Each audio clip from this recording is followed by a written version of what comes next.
Stop looking at the map on your wall and assuming it belongs to you. You have been lied to. You have been fed a comforting, arrogant myth that the age of exploration is over, that satellites see everything, and that human boots have trampled every inch of this planet's surface. You think that if you have the money, the gear, and the will, you can stand on top of the world. You are wrong. There are coordinates on this earth that do not want you. There are summits where your presence is not just a trespass, but a violation of laws far older than any government. We are talking about the peaks that are legally, spiritually, and physically off-limits. These are the Forbidden Mountains. They are the last fortresses where humanity is told no. And if you think you can ignore the warnings, you should know that the people who tried didn't just fail. They vanished, or they were turned back by forces that defy geological explanation. You're watching Unclimbed Earth, where the map ends. If you value this depth of analysis into the world's last shadows, subscribing ensures you don't miss the next investigation. We live in an era of absolute access. We can zoom into a stranger's backyard from space. We can book a flight to Antarctica on a smartphone. This accessibility has bred a dangerous complacency, a belief that nature is a theme park designed for our conquest. But the mountains we are discussing today shatter that illusion. They are not merely difficult. They are forbidden. The ban is absolute. In some cases, it is a line of ink on a government decree. In others, it is a spiritual mandate enforced by millions of believers who view the mountain not as rock and ice, but as a living god. And in the rarest, most terrifying cases, the mountain itself seems to enforce the quarantine, using weather anomalies and impossible terrain to crush anyone who dares to approach. Let us begin with the ghost that haunts every mountaineer ambition, Gangkhar Puensum. Located on the border of Bhutan and Tibet, it stands at 7,570 meters, nearly 25,000 feet. It is the highest unclimbed mountain in the world. But the statistic doesn't capture the atmosphere of the place. Gangkhar Puensum isn't just unclimbed. It is a phantom. For decades, maps couldn't even agree on where it was. Early surveyors put it in the wrong place. Expeditions in the 1980s couldn't even find the mountain, wandering through the dense, leech-infested jungles of the Himalayan foothills, baffled by a peak that seemed to move. When teams finally located it, the mountain rejected them. In 1985 and 1986, 4 expeditions made attempts. They were met with weather patterns that defied meteorological logic, storms that sat stationary over the summit for weeks, avalanches that targeted specific routes with surgical precision. But the physical rejection was only the beginning. The locals in Bhutan have always known what this mountain is. They do not see a challenge. They see the citadel of powerful spirits. They believe that the high peaks are the dwelling places of the gods, and to place a human boot on the summit is to invite catastrophe upon the entire country. Following the failed attempts in the mid-80s, strange things began to happen in the valleys below. Crops failed, herds sickened. The villagers pointed to the climbers. They argued that the noise, the metal, and the ego of the expeditions had disturbed the spirits protecting the land. The Bhutanese government listened. In 1994, they banned climbing on mountains higher than 6,000 meters out of respect for local spiritual beliefs. In 2003, climbing was banned completely. Gangkhar Puensum is now a fortress of silence. It stands there, massive and white, mocking the mountaineering community. There are rumors, of course, whispers of illicit attempts from the Chinese side, of climbers disappearing into the mists and never returning. But officially, the summit remains virgin. It is a reminder that there are places where our ambition is irrelevant. Travel west across the Himalayas, and you encounter a different kind of prohibition, one born not just of spirits, but of a promise made to a queen. Mashapucher, the Fishtail Mountain of Nepal. If you have ever stood in Pokhara, you have seen it. It is not the highest peak in the Annapurna range, but it is the most striking, a perfect, double-summit pyramid that pierces the sky like a jagged tooth. It is impossibly steep, a sheer wall of rock and ice that looks less like a mountain and more like a warning. In 1957, a British expedition led by Lieutenant Colonel Jimmy Roberts attempted the climb. They were the only ones ever allowed near the summit. They fought their way up the ice flutes, battling exhaustion and the terrifying exposure of the ridge. They got close, incredibly close, They were within 50 meters of the top, but they stopped. They turned around and descended, leaving the final few feet untouched. Why? Because Roberts had made a pact. Before the expedition, he had negotiated with the king of Nepal. The mountain was considered sacred to the god Shiva. It was the smoke of his divine essence. The king granted permission only on the condition that the summit itself would never be trodden upon. The team kept their word. They turned back with the prize right in front of them, an act of restraint that is almost unheard of in modern mountaineering. Since then, no permits have been issued. The mountain is officially closed. There are stories of a New Zealand climber who tried to summit illegally in the 1980s. He is said to have died on the mountain, his body consumed by the ice, a grim enforcement of the taboo. Today, Mashapucher stands as a monument to restraint. It is beautiful because it is untouched. It forces us to ask ourselves, can we admire something without needing to stand on top of it? In a world that demands ownership of everything, Mashapucher says, look, but do not touch.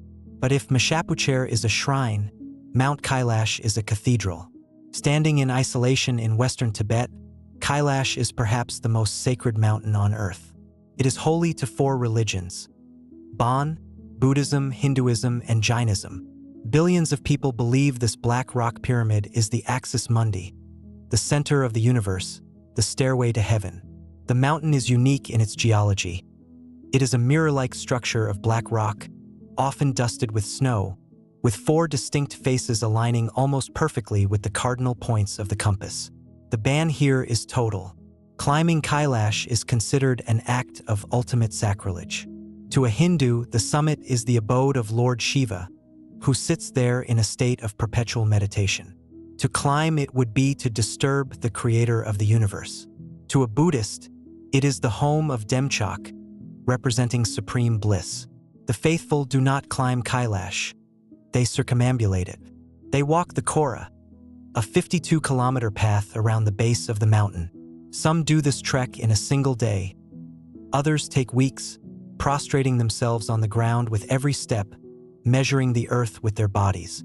The irony is that Kailash is not technically difficult to climb. By modern standards, its altitude of 6,638 meters is manageable. The slopes are steep but climbable. This accessibility makes the ban even more powerful. It is not nature stopping us here. It is a collective human will to preserve a mystery. In the 1980s, the Chinese government, looking to monetize the region, offered Reinhold Messner, the greatest mountaineer in history, a permit to climb Kailash. Messner, a man who has conquered every challenge the mountains can offer, refused. He understood what the bureaucrats did not. If we conquer this mountain, then we conquer something in people's souls. He suggested that to climb it would be to kill the gods who live there. Later, a Spanish team reportedly bought a permit. The backlash was global and immediate. Millions of people protested. The permit was rescinded. The message was clear: stay away. Yet, the allure remains. There are conspiracy theories that surround Kailash like a fog, tales of ancient pyramids hidden inside the mountain, of time accelerating near the faces so that hair and nails grow at impossible rates, of Soviet scientists who tried to climb it and aged decades in a matter of hours. Whether you believe the legends or not, the result is the same. Kailash remains the center of the world, and the center of the world is not for you to stand on. If this exploration of the world's most guarded secrets is resonating with you, taking a moment to like the video helps these stories reach others who question the map. It supports the research required to uncover these details. Now, we must descend from the spiritual to the sinister. Not all mountains are forbidden because of gods. Some are forbidden because they are hiding the mistakes of men. We travel to the Indian Himalayas, to the majestic Nanda Devi. This is a 2-peak giant, a goddess of beauty and terror. For decades, the Nanda Devi Sanctuary, a ring of peaks protecting the inner mountain, was closed to the world. The official reason was environmental protection, to let the fragile ecosystem recover from decades of climbing expeditions. But there is a darker shadow over Nanda Devi, a story of Cold War espionage that reads like science fiction. In 1965, The CIA and the Indian Intelligence Bureau hatched a plan to spy on China's nuclear tests. They decided to plant a nuclear-powered listening device on the summit of Nanda Devi. The device was powered by a generator containing plutonium-238, highly radioactive, highly lethal. The team hauled this device up the mountain, battling severe storms. Just short of the summit, the weather turned apocalyptic. They couldn't carry the heavy generator any further, and they couldn't bring it down. So they stashed it. They hid the nuclear device in a crevice on the mountain, securing it with ropes, intending to return the next season to finish the job.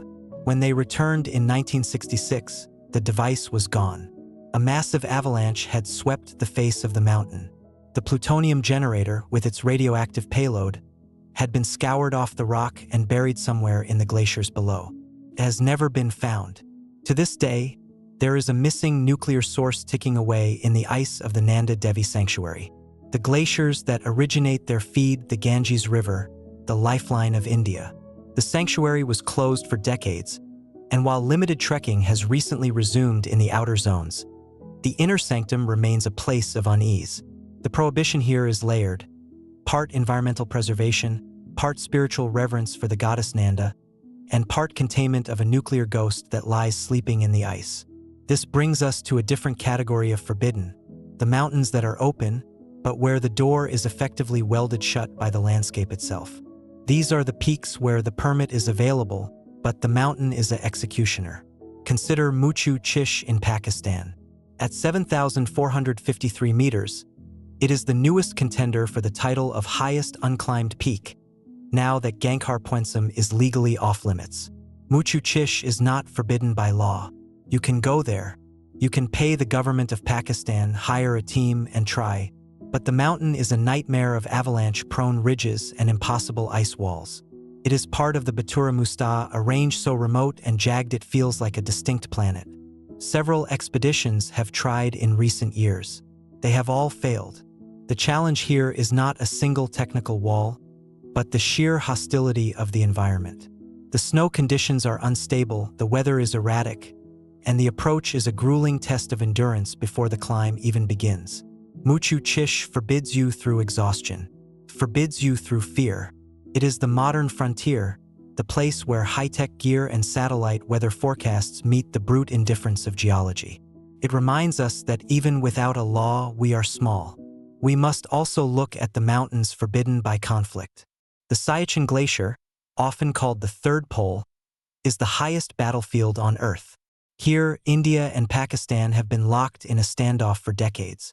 The peaks surrounding the glacier are spectacular, giants of the Karakoram that would be the crown jewels of any climber's career.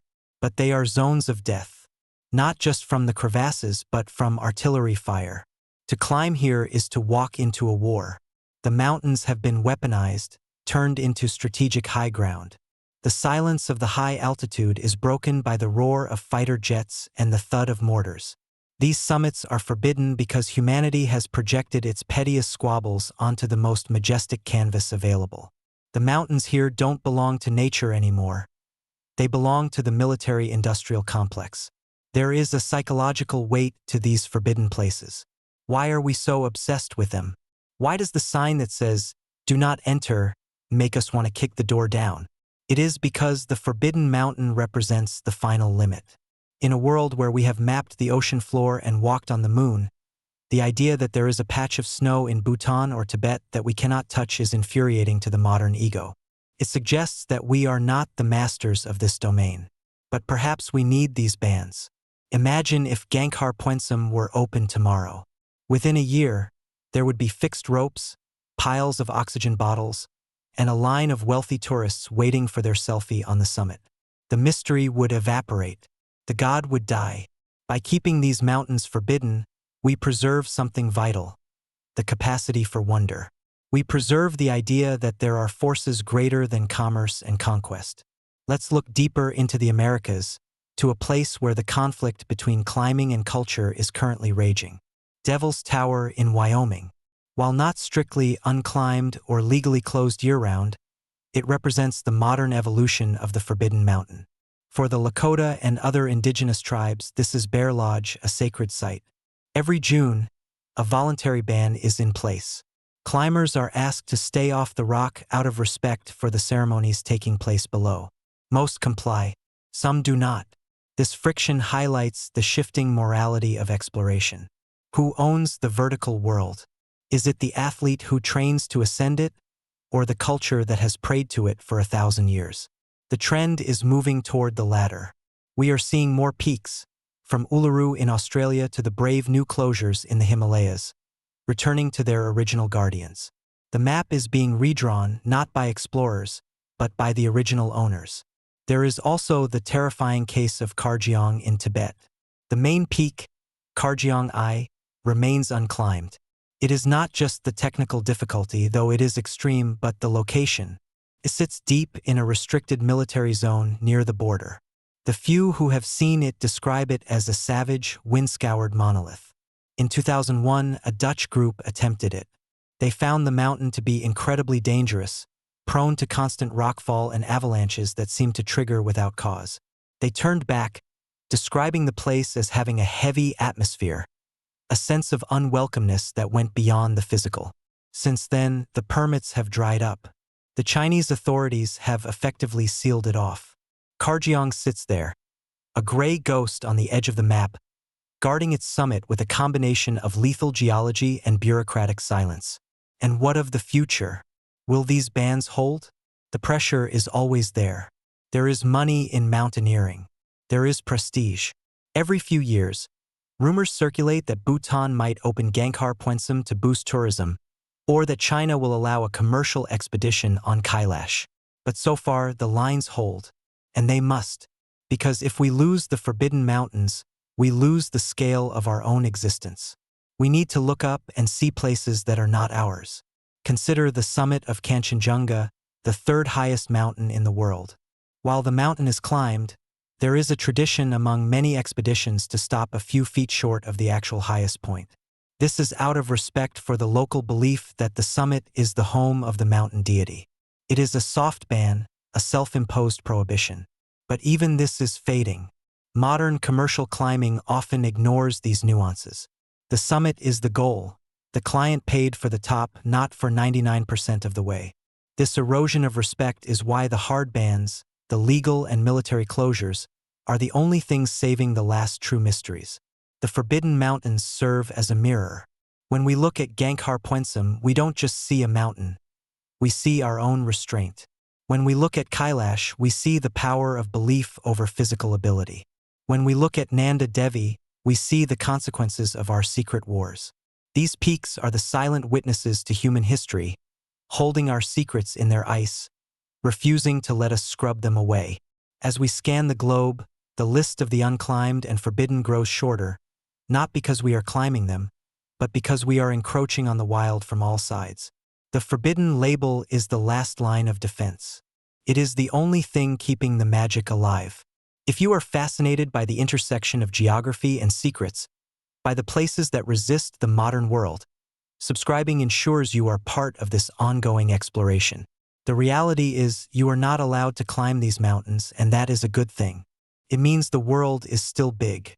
It means there are still dragons on the map. It means that no matter how much technology we possess, how much money we throw at the wilderness, there are still boundaries we cannot cross. The Forbidden Mountains are not empty places. They are full. They are full of the silence we have destroyed everywhere else. They are full of the gods we have forgotten. They are full of the fear we try to medicate away. So let them stand. Let Gangkhar Puensum remain a white blank on the climber's resume. Let Kailash remain a stairway that no one ascends. Let the plutonium sleep in Nanda Devi. Because the moment we stand on those summits, they become just another pile of rocks. But as long as they are forbidden, they are infinite. They are the reminders that we are guests here, not owners. And a guest should know which rooms are private. The mountains are watching. They have stood for millions of years before us, and they will stand for millions of years after we are gone. Our laws, our religions, our desires, they are just passing clouds to the rock. But for now, in this brief flicker of time that is human history, the sign on the door says, "Keep out." And for once, we should listen. The Forbidden Mountains are the last true wilderness. not because they are untouched, but because they are respected. In a world of noise, they are the silence. In a world of answers, they are the question. And the question is, can you conquer your own desire to conquer? The answer lies on the slopes of the peaks you will never climb. This is the geography of the forbidden. It is a map of humility. Study it well, because it is the only map that tells the truth about our place in the world. The summit is not the point. The boundary is the point. And on these mountains, the boundary is final.